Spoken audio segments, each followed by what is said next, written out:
Thierry Dubois Aviation Week. Sur le 8X, as for the quel travail vous reste-t-il à 8X, faire entre how la much certification more qui est work obtenue do et you la need première to do livraison? between certification and the first delivery? So as for certification, you know, it all depends on the authorities. You have to demonstrate that your aircraft standards are compatible with all the rules. The commissioning, well, the aircraft has to be ready and clean. All the corrections that were required to be made are made. The quality is there. Completion is perfect. And this is what we're doing. We're going to be working on this the whole summer so as to be able to deliver during the fourth quarter as planned. So we still have to upgrade a few things after all the testing. We will have to carry out a few operational flights. There are always 1,001 things to change at the last moment so that the aircraft might be perfect.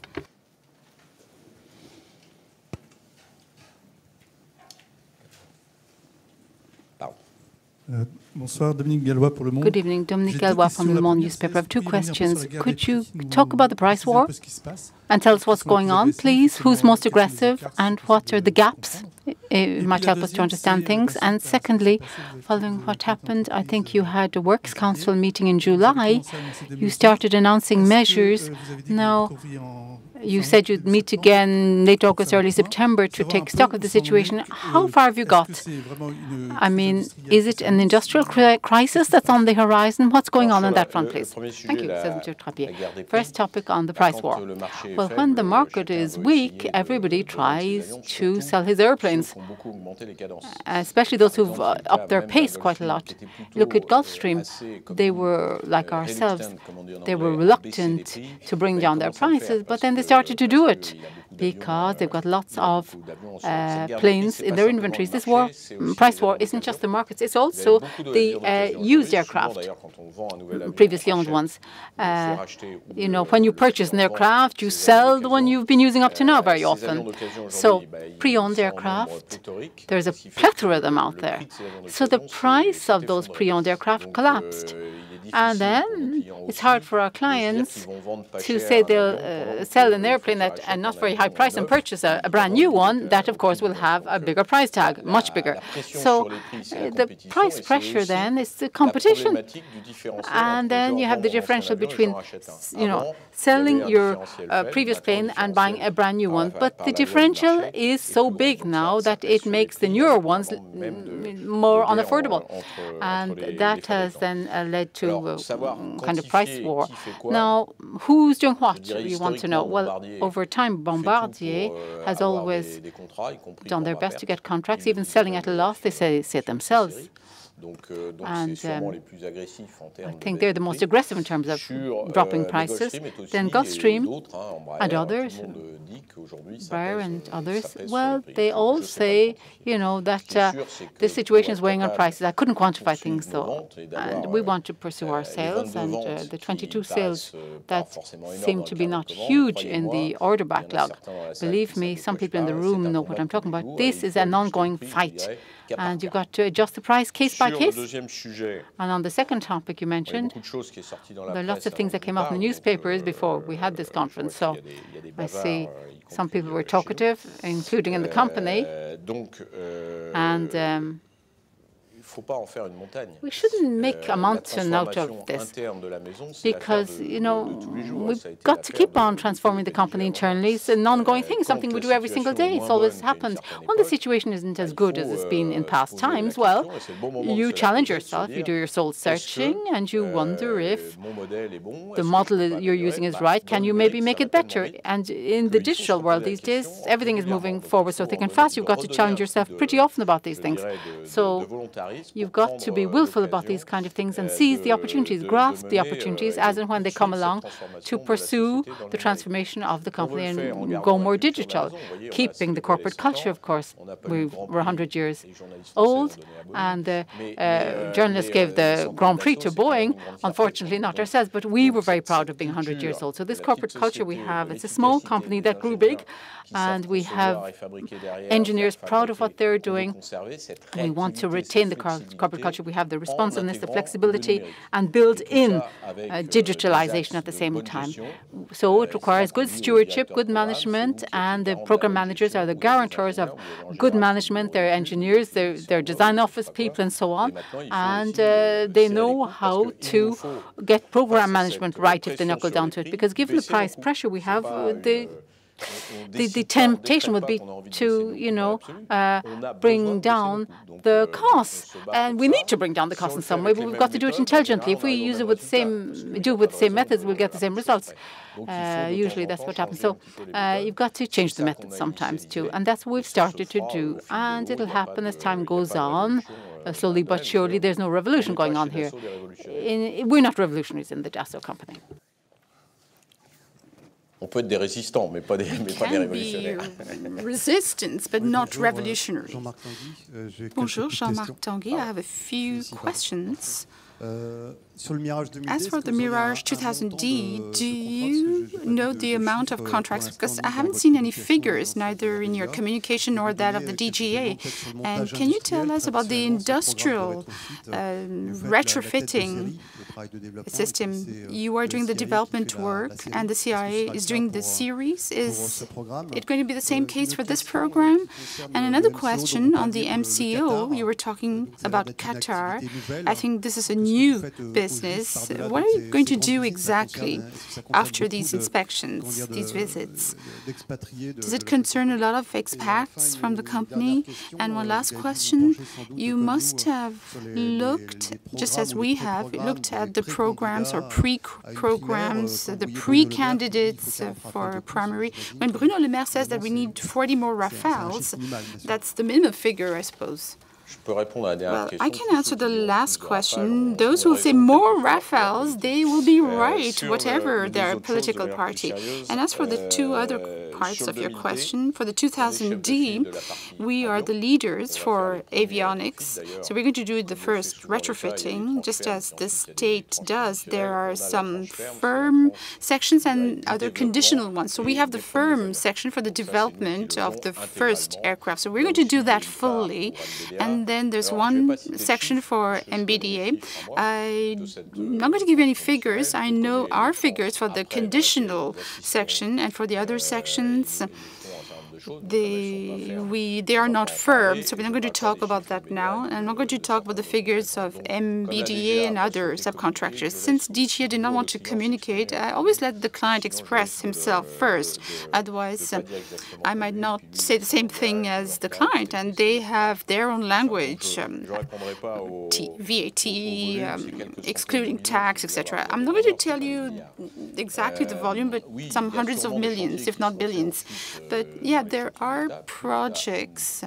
The state likes to give work to the state projects, and so this EA will be in that area. And as for the export MCO, we can talk about Qatar, we can talk about the Emirates.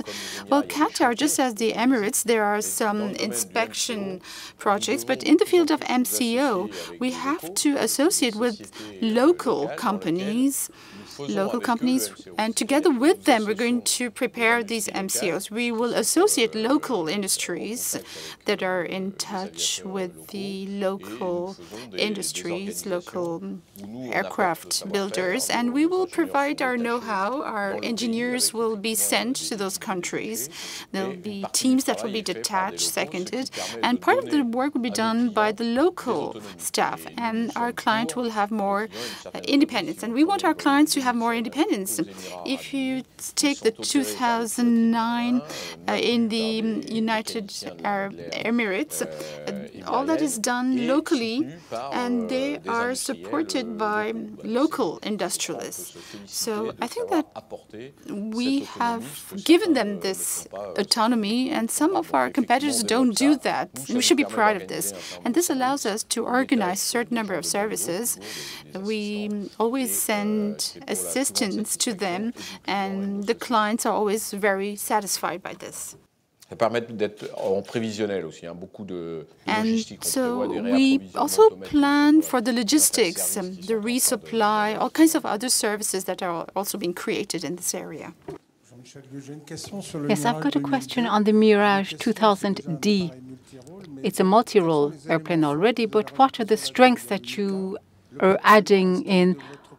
Have you designed some of the new features that have been highlighted that you'd like to talk about? And then the air-air mode was contemplated some time ago. No, this is just a minimum upgrade, really. It's not a huge upgrade. It comes from the fact that, as you've seen, there's a gap in the production in terms of deliveries of airplanes to France. Fortunately, the export markets fill the gap. And then we've got to maintain the Mirage 2000s a little bit longer so as to wait for the arrival of the airplanes which have been postponed for their deliveries. So we just did a minimum upgrade. We added some features rather than, it's more defense than attack, in other words. We don't want to make a Mirage 2000D an interception aircraft. No, we haven't made any substantial changes to the system. We have addressed things that might be a bit obsolete, and it's a minor upgrade. What kind of weapons? I don't know. I can't tell you anything. We're the ones making the actual cannon pod. Have you gone to a weapons maker to look into the caliber? Well, it's usually the same ones who make this kind of thing. Next year. Bonjour, Cyril Almeyer, Reuters. J'ai une question sur le marché en lui-même. On the market as such. Do you feel that this is the bottom, very bottom of the trough? And what are your forecasts for next year? What could help you recover? And where are you in terms of the Rafale in Malaysia and in the Emirates? So as for the forecast, well, I'm not going to make any strong statements here, because all those who forecast something, they always make mistakes. So I don't want to make too many mistakes, especially before such eminent analysts. The market is sluggish for all kinds of reasons. You know, we always look at the macroeconomics for Falcon. We reflect the macroeconomics, and in many countries, it must not have escaped you, things are not that good as in Brazil. Brazil is still an important market for us. China is not growing as fast as it should have, so there is a slowdown there. Europe, well, I'm not going to tell you. Europe is active, especially Northern Europe, and we are still selling aircraft. Now, the Brexit, will it have an effect? Will it worry some investors? That is still a question in the air. We still can't answer that question. And to answer your question, I'm not going to go around the world, but we're going to be at the bottom of the trough for some time now. As a company, our reaction is to adapt ourselves, thanks to our flexibility, to adapt ourselves to this low level for some time, while being able to go back up to recover when the market will show signs of recovery. So that's in terms of production. Now, in terms of development, we are preparing for the future. For the next 3, 4, 5, 10 years from now. And for us, the cycle is such that business aircraft will keep developing. So we will keep preparing programs at the same time. And as for the Rafale, what was your question? I'm sorry, I didn't put it down. Malaysia, well, yes, that maybe was on purpose. But in the short term, I'm going to give you a scoop. I'm focusing on India, and then we will talk about the other contracts later on. Bonsoir, Tristan Sanson, Exane. Sanson from Exane. I've got 4 or 5 questions, so I'll try and make them brief. So on the price pressure that you see, could you tell us if it's relatively uniform per market segment, especially the high end that might be more resilient? Is it more resilient? And my other questions? Okay, straight away. Then the second one, do you think the market will remain flat at a low level for a long time? How many years will it take to kind of enable people to get rid of their pre-owned aircraft and come back to a more normal market situation? and that the price pressure would be less extreme. Then what about the drop in R&D funding that we could expect after the 70 million euro drop in the first half? That was quite surprising. And what about the restructuring? Are you going to set aside restructuring provisions or charges and for this year? And then is it possible that the 8X and the 5X, is it possible that they will come on stream as planned, or will there be a postponement? Will there be another Falcon derivative that will come into play before the 5X and the 8X actually come to be made available? Well, they're going to be available straight away, 2020 straight away for us. Another one before the 5X? 5X will come in 2020? No. I mean, when we prepare a new airplane, well, it'll be for after 2020 in terms of commissioning, entry into service, that is. So that was your fifth question. The price pressure you mentioned, unfortunately, it's on all of our market segments. It's on the Falcon 2000. It's very hard at the moment to do business. And an 8X, a 7X, a 900, they're all concerned. They're all impacted. And the economic reasons prevail in all the segments, and pre-owned aircraft exist in all the segments. And look at Gulfstream, even on the 650, which is their spearhead, their flagship of a sort. You know, you can find rather cheap pre-owned ones that are even recent ones. So it's true in the high end, and it's true in the other segments and the range entry as well. Now, regarding forecasting about how the market will absorb all of these pre-owned aircraft, it's hard to say. Once the market starts to pick up again, I think lots of people who've postponed their purchase will start purchasing once again. So I think when it starts to come back, you know, it'll come back for good, and then the pre-owned market will pick up the slack. And I think then it'll free up more space on the new aircraft market, and you know, it could take a year, 2 years, 3 years. I don't know how long it'll take, but when it starts to come back, it'll come back for good.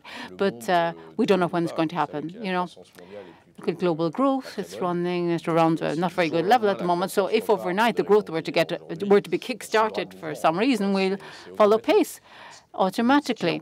But nonetheless, even though the world economy isn't going great, we're still selling. You know, people will still need to buy airplanes. It's not as if we're at zero. We've seen worse days. I look at my predecessor here. There were massive cancellations in the past. We're not in that scenario.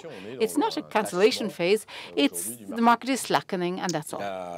And the third question was R&D, and I'll frustrate you. I can't give you the forecast R&D spend for 2016. No, it's not something we communicate on usually.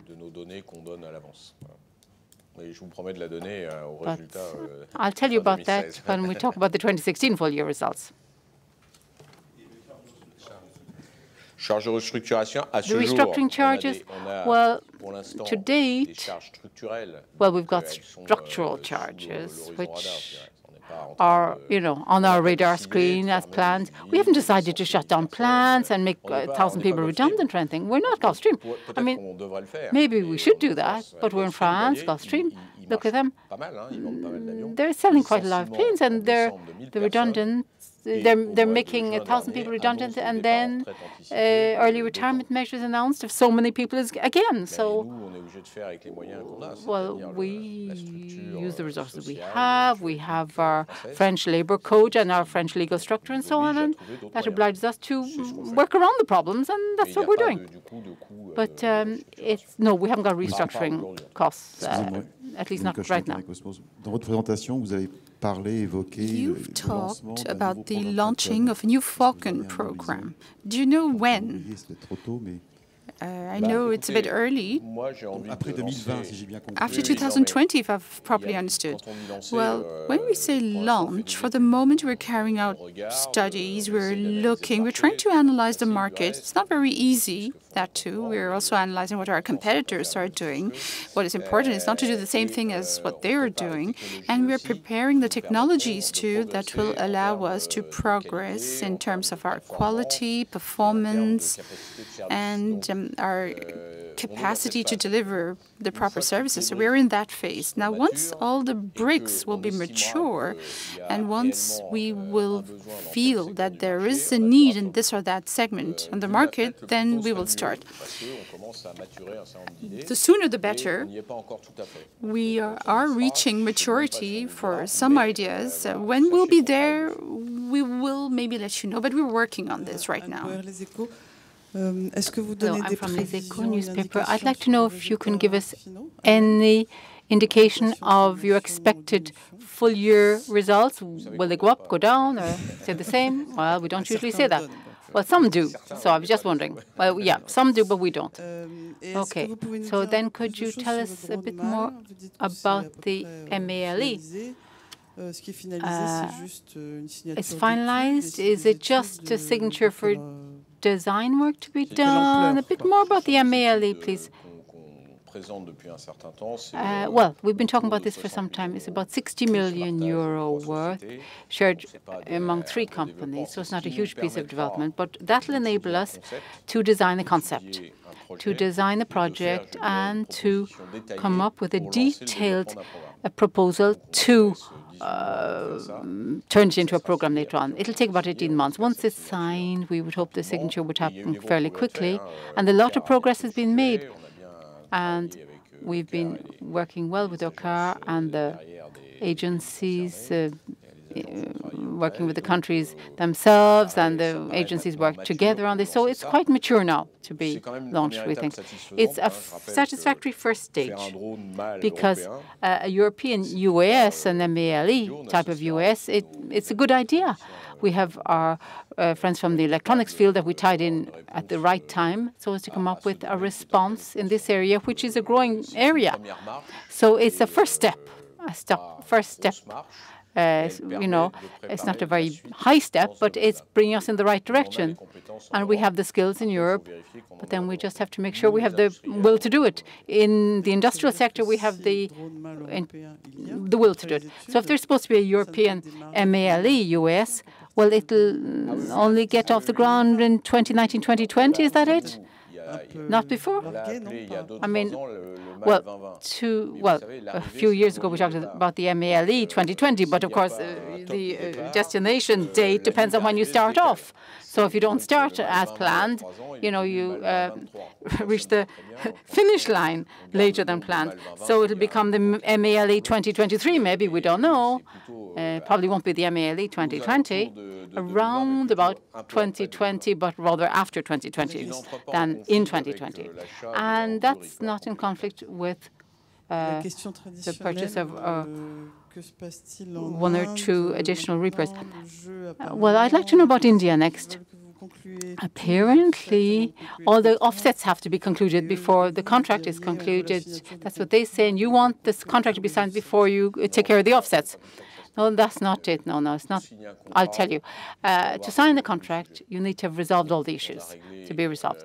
We have resolved 99.9% of the topics. I don't know if we even have the remaining percentage to take care of. The Indians would give you an answer on that. But the offsets are part and parcel of the agreement, even if they're separate contracts and so on. But they're part and parcel of the agreement. That's an integral part of the agreement. So you've got to accept the requests. We've got to accept the requests they make. We negotiate. We agree or don't agree. Then we come to an agreement after a negotiation. And the offset case was the focus of talks as well. So we're ready. We're ready. I've already said this. Seen from my perspective, the ball is in the Indian court right now. Oui. Entraîne-moi, Champeau, Natexis. J'ai 3 questions. I have 3 questions. La première, the first, cherchais à évaluer I was trying to assess your degree of flexibility compared to this drop in load with your subcontractors. How can you play on that? What is the percentage that you can get back to face this drop in load? That's my first question, before it can affect your fixed costs or structural costs. My second question is on the Brexit. You mentioned it earlier on, but as for the Falcon, what does that mean exactly? The pound has gone down compared to the dollar. So what does it mean exactly for your potential buyers of Falcons? And the third question, in the 4 countries, in the 4 BRICS countries, which one will be able to reverse the trend, the first, especially for business aircraft? You're carrying out discussions with potential clients. Do you think things can change fast? And if so, in which country first among the BRICS? As for subcontracting, yes, we have subcontracting in our work. And when the load goes down, we reduce the number of subcontractors. Those are the first decisions that are made. And we use more subcontractors when we have a higher load, and that is how we stabilize our personnel. It does not mean that we don't hire people anymore. We keep hiring people, but we can play on this flexibility of subcontracting. Thank God aeronautics is doing well, and when a subcontractor stops to work for us, they go to work for Airbus, etc. So we can pool the loads, and will not give you the percentage. It all depends on the area, the production, the design office, support. There's no rule as such. It's on a case-per-case basis, and we manage this on a case-per-case basis. And we're very responsive, reactive. So this is what we do on a permanent basis, and this is what we did before this drop in our load. And as for the Brexit, well, once again, it's very difficult to comment on this because this is quite recent still. There'll be multiple effects. The pound is going down, and of course, if you have your revenue in pounds and you buy in euros, it's going to be more expensive for you. Our Falcons are sold in dollars, so there'll be a parity between the dollar and the pound. Now the pound is going under the dollar, so your aircraft will cost more. So there'll be a negative effect if you are working with pounds. A lot of our business aircraft, a lot of our business is done with clients around the world. They have assets around the world, not just exclusive in the UK. So it can affect us marginally. I mean, any factor of instability affects the economy and affects us indirectly. You might fear that your investments in the UK might collapse. Will they collapse or not? So long as you're afraid you're not going to buy.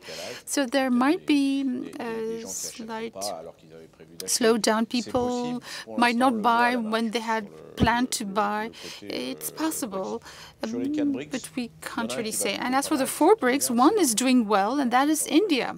So it's not for the Falcon, that's in the military sector, but if you look at the Indian economy, the data is pretty good. As for the BRICS. And the other 3 BRICS countries, well, Brazil, I can't tell you anything about Brazil. I do not know if somebody can forecast what's going to happen in Brazil, but it will take time for a recovery plan. They've started it. We'll have to see. They still have to have political stability. That's their priority. China, well, it's all related to the world economy and all the Chinese structural factors. We are still investing in China. We really believe in China. It is a country, a continent as such, that's going to develop, and we're looking around China. There are a lot of Asian countries that are developing, and we feel that there is a potential there. We can develop in Asia independently from China. We're still selling in Russia. It's a bit more difficult for them because there's the oil effect. I didn't talk about this earlier on. You've probably noticed that oil is not as expensive as it was a few years ago. So this slowed down things in certain countries, companies, certain sectors. There are a few political constraints in Russia that have led to certain restrictions. But as far as we're concerned, Russia is one of our major clients, and we're still selling to Russia. Bonjour, monsieur. Good evening, sir. May I ask a question? Agnès Blazy is my name. I'm from CMC Market Solutions. I've got 4 topics to address, please. The last time you gave us the pace of production of Rafale at the start of the production period and at the end of the production period. Now, could you tell us the pace for Falcons? And at the end of the first half year, are there airplanes in the balance sheet? Second question on the Mirage aircraft. I'd like to understand about the 225 that I thought I saw on the white paper. There are Mirages in there, I think. And how many are accounted for? Are there other contracts notified, like retrofitting the 55 Mirage 2000s? Then I'd like to know what's the basis you used to do the transaction with Airbus at €950? And when you started the talks, what were the valuation methods you took on board so as to set the price at which you would purchase the shares?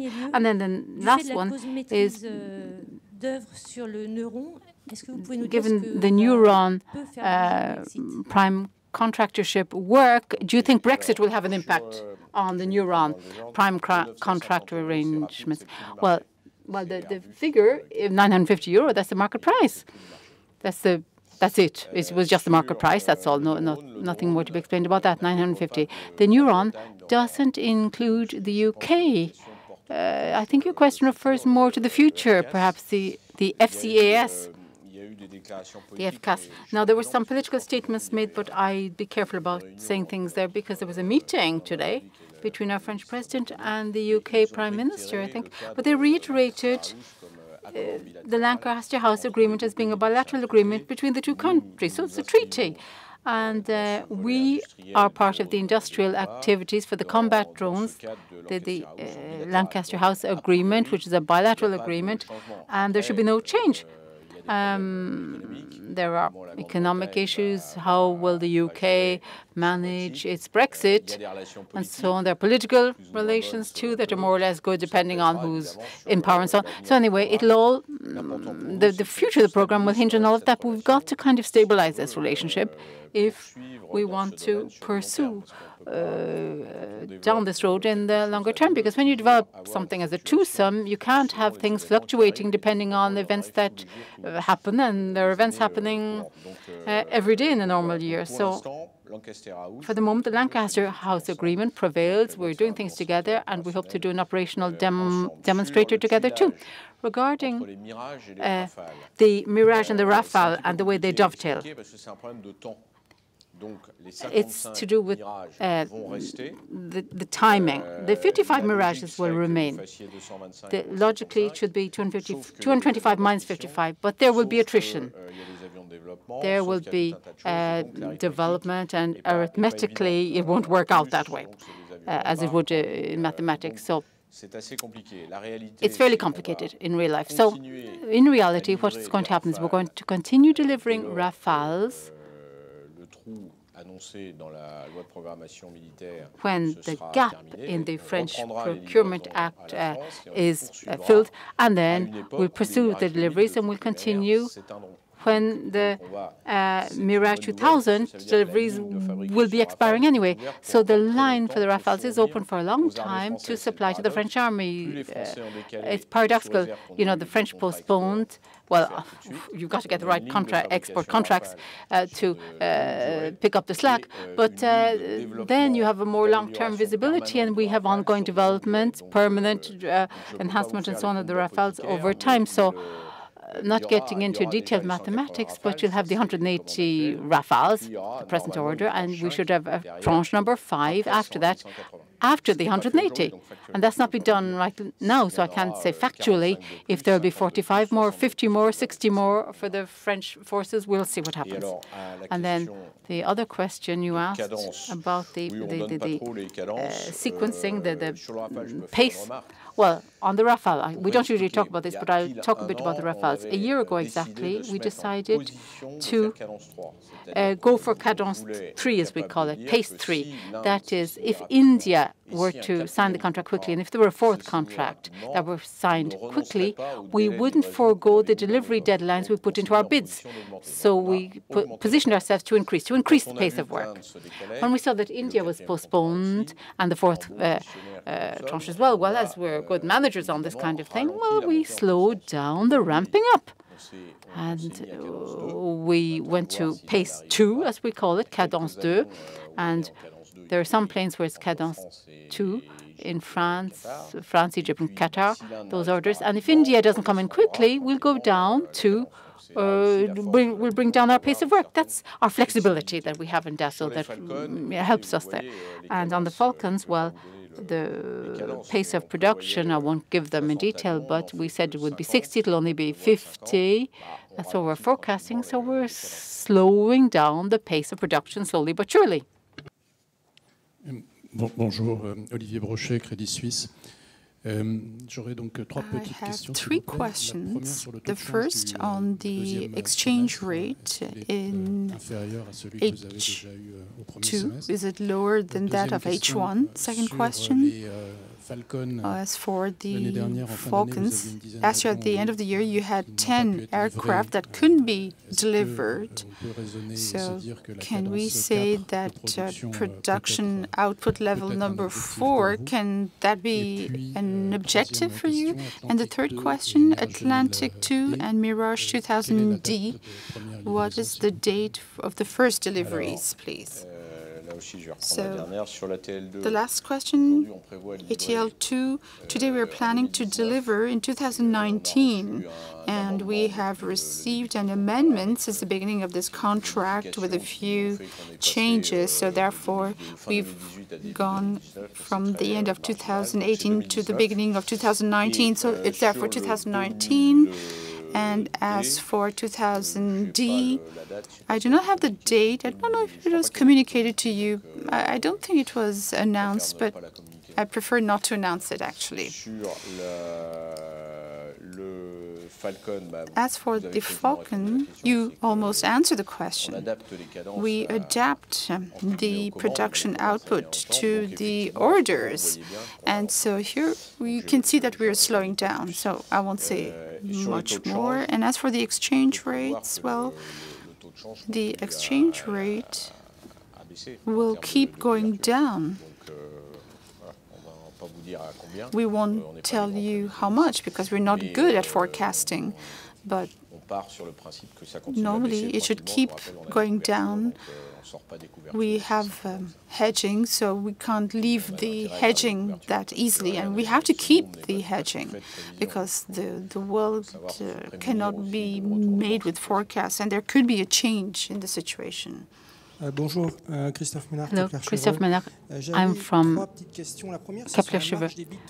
The EBIT margin in the first half is what I'd be interested in hearing about. It's a bit low, it seems to me. And I was just wondering, was it a price effect here? The airplanes that you didn't deliver last year, that you had to make concessions on price for them. So would we expect the same thing in the second half, or will the margin improve in the second half, would be my question, please. If I've understood correctly, it's mainly connected with the Falcon. Isn't that right, the margin situation, right? So the second question is the cancellations of the 5X cancellations. Did you have a contribution from some suppliers who raised problems for you? Because there's a cancellation cost, isn't there, for you? I mean, do you have to bear the brunt of these cancellations just by yourselves? And the third question is prepayments. I've seen that cash-wise there's a contribution of 700 million euro worth of prepayments. What contract was that referring to? It seemed to me that the prepayments all came in last year, but I might be wrong on that. Well, here I'll answer in the wrong order. 700 million euro, it's mainly the Rafale export Egypt. It's not just the first payment, there are several payments, progress payments and so on. And so we continue having payments coming in. There's a first payment and second payment and third payment and so on. So it's sequenced over time. That's mainly the 700. That mainly accounts for the 700. The 5X, yes, there will be compensations paid by the equipment supplier called Safran, who didn't supply the engine. Just in case you'd forgotten the name, it's Safran. And, well, we're in engage in talks with them, and we engage in confidential agreements in this kind of situation. So there will be a contribution. Will it concern the cancellation of contracts, the fact that the program has been postponed in time, therefore there will be additional costs incurred for them and for us? Well, it'll be put into our agreement. And the third question was, I'm trying to remember your third question. Oh, the EBIT margin, yes. As we don't give EBIT forecast for the second half, well, what's the impact on the EBIT? Well, we talk about civil and military, so the figures are general ones. So what is weighing on us at the moment in terms of pressure, competitiveness pressure, it's mainly on the Falcons, as I said earlier. So, having said that, I'd also recall I talked about the fixing. Well, that weighs too artificially, in quotes. It's a reality, but it's artificial in terms of the economic performance of the company. That weighs on the accounts too. So, well, you see, at the end of the year, in the second half, how things work out. Une question sur le prospect Canada. D'une part, est-ce que les États se parlent? Est-ce que les administrations se parlent? The administrations, do they talk to each other? And what is the level of detail that Canada has asked you for right now? Well, Canada, they had asked us for information several years ago based on an audit report that declared that the F-35 was not the ideal aircraft for Canada and should not be. There were a certain number of problems. So they've asked for information, and we had not made any offer, but we had said that we were potential candidates. Now, Canada has renewed its request recently, and we will answer the questions that have been put to us. Right now, these are just questions. So there's a questionnaire. We will answer the questionnaire. The French authorities, as usual, are aware of this. They are in contact with the Canadian authorities to work on this. And, you know, the sales of war material is forbidden in France. So we need authorization in France, and we need support. As we've seen for the previous Rafales, it's the entire French team that will have to mobilize. But, you know, in Canada, the question is Canada, does Canada want to buy non-American aircraft? That is an issue which is not easy to manage. So we say if you're ready to give up the F-35, we are the best possible alternative because we are versatile, etc. Now, is there a possibility for the Canadians to buy non-American aircraft? Now, the answer, since they have made this bid, it's maybe yes or maybe no.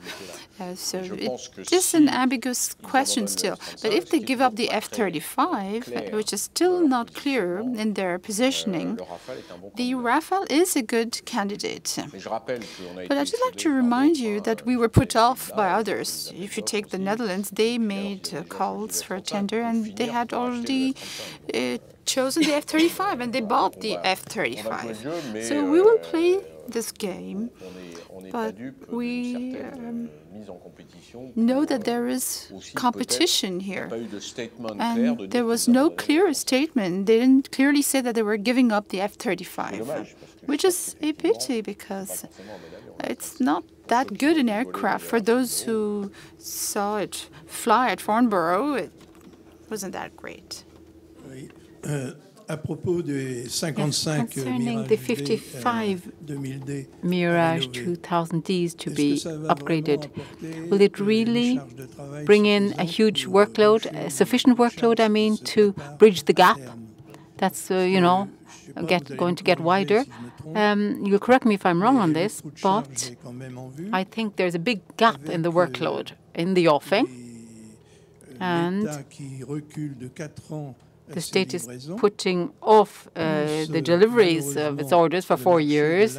The Indian market or contract is, you know, not signed yet. It's dragging on. And in the company, it looks as if it'll be hard to bridge this gap. Now, you correct me again if I'm wrong, but I do get the impression that a lot is being asked of Dassault Aviation. I mean, the purchasing of the Thales stocks to be serene about the Rafales, and the purchasing of the Airbus group shares that were disposed of free of charge, and now they're going to be cancelled. So, I mean, it's all quite a lot. Are you going to kill the hen that laid the golden egg in the end? Well, I'll give you an answer on that. Our investment in Thales is an investment we wanted to do. The state didn't put a knife to our throat or anything. No, it was a choice we made, and we were very happy with that choice we made. We invested in a company, a high-tech company, which had to be boosted a little bit, energized, let's say, so as to bring them into a contract-winning situation again and make them more efficient. They're very good engineers. They make fantastic products, and we're very happy to be involved in Thales. And it's the results of Thales that are getting better and better now, as you've seen yourselves. So they've progressed very well. So it's not the state that obliged us to purchase Thales, and we're happy to be in there, and we're going to remain in there for a long time. On the Airbus side, well, we weren't asked anything. Airbus wanted to sell.